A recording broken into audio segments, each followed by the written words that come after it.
नमस्कार, मैं जितेंद्र शर्मा। 31 दिसंबर 2025 जश्न मनाने में पूरा देश इस चीज़ का जश्न मना रहा है कि नई साल नई साल आने वाली है और पुरानी साल जाने वाली है। जश्न किस चीज़ का लोग मनाते हैं, किस चीज़ का जश्न मनाना चाहिए, इस पर हम कोई टिप्पणी नहीं करना चाहते, इस पर कुछ भी नहीं कहना चाहते। हम आज हमारे वीडियो के अंदर राजस्थान के कुछ ऐसे हादसों का यहाँ पर जिक्र करेंगे जो कि अपने आप में बहुत ज़्यादा तकलीफदेही हो जाते हैं। जश्न मनाते रहिए, जश्न मनाना चाहिए। जश्न किस रूप में मनाना चाहिए, किन लोगों को जश्न मनाना चाहिए, बात ये नहीं है। लेकिन जिनके घर में या जिन लोगों के साथ हादसा होता है, क्या वो कभी जश्न मना पाएंगे? इस बात पर भी गौर करने की बहुत ज़्यादा ज़रूरत होगी। राजस्थान के झालावाड़ जिले में पीपलौदी का नाम आपने सुना है कि स्कूल भर कर गिर गया था, ढह गया था, जिसके अंदर 7 बच्चे, मासूम बच्चे दफन हो गए थे। सरकारी नकारे भ्रष्ट सिस्टम के चलते कोई कार्रवाई नहीं हुई। सवाल ये है कि कोई कार्रवाई नहीं हुई, ऐसे में इंसाफ उन बच्चों को नहीं मिला। कैसे में नववर्ष से और 2025 की किस तरह से आप जश्न मनाओगे, सोचने वाली बात है। आंदोलन हुए, धरने हुए, प्रदर्शन हुए, लेकिन कार्रवाई के नाम पर मात्र जो शिक्षक हैं, टीचर मास्टर हैं, उनको सस्पेंड कर दिया सरकार ने। कोई कारीगर, इंजीनियर और विभाग के कलेक्टर, शिक्षा मंत्री, एसडीओ, वीडियो जो भी होते हैं ना, उनके ऊपर कोई कार्रवाई नहीं। ये 2025 का हम आपको घटना बता रहे हैं। विक्रम मीणा जम्मा रामगढ़ जिले के अंदर एक बकरी चराने वाला एक जो युवक था, बकरी उसकी चढ़ते चढ़ते फॉरेस्ट यानी वन विभाग के अंदर चली गई। उसको कितना मारा पीटा, पुलिस के अंदर रिपोर्ट लिखाने गया, पुलिस ने भगा दिया। कोई रिपोर्ट पुलिस ने दर्ज नहीं की। आखिर आहत होकर उसने भ्रष्ट सिस्टम से तंग आकर उसने आत्महत्या कर ली, यानी कि अपनी जीवन लीला समाप्त कर दी। 2025 का जश्न आप कैसे मना सकते हैं? सोचिए आप। एसएमएस हॉस्पिटल का जो ट्रॉमा सेंटर है, उसके अंदर आग लग गई। देखिए, मरीज इलाज कराने अस्पताल के अंदर आते हैं। एसएमएस हॉस्पिटल हमारे राजस्थान सहित कई राज्यों का बहुत बड़ा हॉस्पिटल के रूप में जाना जाता है। उस ऐसे हॉस्पिटल के अंदर जब आग लग जाती है और उस आग के अंदर मरीज जो इलाज कराने आते हैं वो जिंदा जल जाते हैं, सरकार की नाकामी के चलते, भारतीय जनता पार्टी की डबल इंजन की सरकार, भजनलाल सरकार की नाकामी के चलते इतने सारे लोग वहाँ अग्निकांड में स्वाह हो गए थे हॉस्पिटल के अंदर। बाड़मेर बस अग्निकांड आपको याद होगा। आरटीओ इंस्पेक्टर की जो राज का जो कारनामा, किस तरह से नियमों की अनदेखियां करके, मतलब हफ्ता वसूली करते रहते हैं ये, लेकिन नियमों की कोई बात नहीं करते, भ्रष्टाचार की बात करते हैं, लेकिन कायदे कानूनों की, संविधान की और लॉ की कोई बात नहीं करते। जब बाड़मेर की जो बस जली थी, उसके अंदर कितने लोग जल गए थे।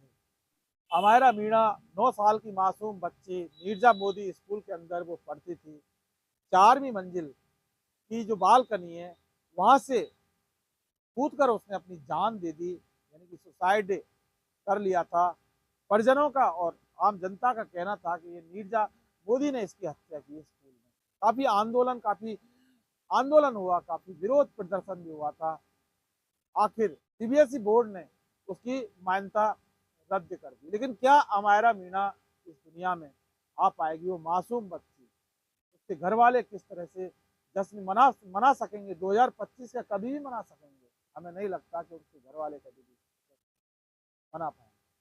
आरएएस अधिकारी मुक्ता राव के घर में काम करने वाला एक मजदूर कुछ पैसों को लेकर उसने आत्महत्या कर ली।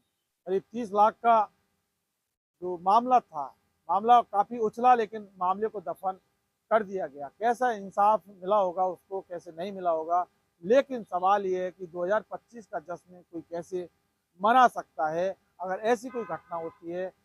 टोंक जिले की बनास नदी में बजरी माफिया और भ्रष्ट नेताओं के सिस्टम के चलते जयपुर के 9 बच्चे उसके अंदर मर गए, नदी के अंदर डूब कर मर गए, डूब कर। सोचिए आप, ये सरकार का जो नकारापन, निकम्मापन इसे कहेंगे, सरकार की नेग्लिजेंसी ऑफ ड्यूटी इसको कहेंगे। आखिर ये माफिया राज को पनपाते हैं, माफिया को सह देते हैं, माफिया पर कार्रवाई नहीं करते। बजरी माफिया किस तरह से टोंक जिले के अंदर आप पनप रहा है। बनास नदी से कितना बजरी का दोहन होता है, वहाँ बड़े बड़े जब गड्ढे हो जाते हैं दोहन करने से, जो बच्चे यहाँ से घूमने के लिए गए थे वो बच्चे वापस नहीं आए। 9 लोग थे, कभी भी वापस नहीं आ पाए। बनास नदी में वो चले गए, मर गए वो सरकार के सिस्टम के चलते। भांकरोटा टैंकर ब्लास्ट को कैसे भूल सकते हैं। जो सीएनजी से भरा जो टैंकर था उसमें से सीएनजी गैस का जब हिसाब हुआ था तो बहुत बड़ा कोहराम मच गया था। राजधानी जयपुर के अजमेर रोड पर भांकरोटा की हम बात कर रहे हैं, किस तरह से अफरा तफरी मची थी, आग का गोला बन गया था भांकरोटा, कई लोगों की मौत हुई। बाद में प्रशासन डिवाइडर बनाना करना, ये बहुत सारी जो बातें प्रशासन करता है अपनी जो नाकामी पर पर्दा डालने के लिए। लेकिन ये जो ब्लास्ट हुआ था इससे पूरा देश दहल गया, मतलब ये मान के चलिए आप, बहुत बड़ा ये ब्लास्ट हुआ था सीएनजी वाला टैंकर ब्लास्ट। ऐसे में कैसे 2025 का कोई जश्न मना सकता है। हमें लगा कि 2025 के जश्न में या पूरा देश डूबा है, राजस्थान डूबा है, जयपुर जश्न मना रहा है, तो फिर कुछ ये जो घटना है, कुछ हादसे हैं, इनका जिक्र कर लिया जाना बेहतर होगा। जयपुर के मुरलीपुरा में एक बेकाबू जो ट्रोला है उसने 17-18 कारों के ऊपर अपना ट्रोला चढ़ा दिया, कई लोगों की उसमें मौत हुई थी, कई लोग घायल हुए थे। ये बहुत बड़ा एक हादसा था इस 2025 का। अहमदाबाद में प्लेन क्रैश हुआ जिसमें 18 राजस्थानियों की मौत हुई थी। इतना बड़ा प्लेन हादसा था कि करीब 250 लोग प्लेन के अंदर जो सवार थे, एक बचा था, बाकी सब मर गए थे और उनमें 18 राजस्थानी थे। लेकिन आज तक इस बात का खुलासा नहीं हुआ कि आखिर प्लेन क्रैश कैसे हुआ। सिस्टम की नाकामी अगर नहीं कहेंगे इसे तो फिर और क्या कहा जाए, मतलब क्या क्या कुछ इसको नाम दिया जाए। तो तमाम जो हादसे हमने दिखाए हैं, ये 10 हादसों की हमने यहाँ बात की है, 10 घटनाओं का हमने जिक्र किया है। ये अपने आप में दिल को झकझोर देने वाली घटना है। इन घटनाओं को डिनाई नहीं किया जा सकता, इनको हल्के में नहीं लिया जा सकता। उसके बाद 2025 का जश्न मनाने वाले जश्न में डूबे हुए हैं, नेता भी जश्न मना रहे हैं, अधिकारी अफसर भी जश्न मना रहे हैं। मनाएंगे क्यों नहीं, उनको तनख्वाह मिलती है ना, जनता के टैक्स के पैसे से तनख्वाह मिलती है। 1 तारीख को उनको तनख्वाह मिल जाती है, किसी को 30 तारीख को मिल जाती है। जवाबदेही इनकी होती नहीं है, कुछ जनता के प्रति इनकी कोई भी जवाबदेही नहीं होती। कुछ ही परसेंट अफसर हैं जो ईमानदारी से अपना काम करते हैं, लेकिन जो भ्रष्टाचारी अधिकारी हैं, भ्रष्टाचारी अफसर हैं, वो सिर्फ और सिर्फ मजे लूटने में लगे हुए हैं।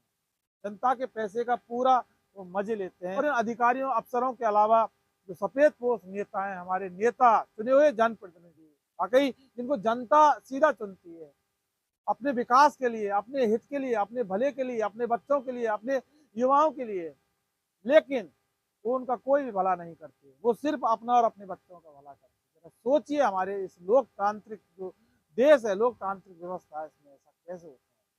अगर सरकार प्रशासन अगर मुस्तैद होता है और अपनी ड्यूटी अगर ईमानदारी से करता है ना, तो ऐसी कोई भी घटना नहीं हो सकती। ये 2026 की शुरुआत हो चुकी है, लेकिन जिन लोगों ने, जिन परिवारों ने अपने अपने अपनों को खोया है, जो उस दुनिया में जब चले गए वहां से कभी वापस नहीं आएंगे, तो ऐसे में उनके प्रति कितनी संवेदनाएं सरकार ने कि क्या 2025 जाते जाते सरकार इन लोगों को, सरकारी जो अफसर हैं और जो नेता हैं, जो जनप्रतिनिधि हैं, क्या परिजनों को, परिवार वालों को कोई सांत्वना देगी, कोई ढाढ़स बनाएगी, कोई इंसाफ इनके लिए देगी। किसी को मुआवजा नहीं मिला तो मुआवजा सरकार देगी, या फिर जो सिस्टम के चलते, जो भ्रष्टाचार के चलते जो सिस्टम गड़बड़ाया हुआ है, उस सिस्टम को सरकार सही करेगी।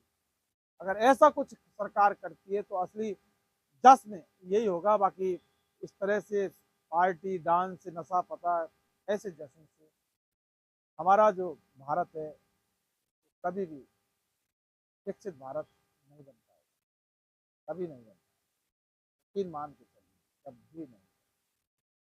नमस्कार।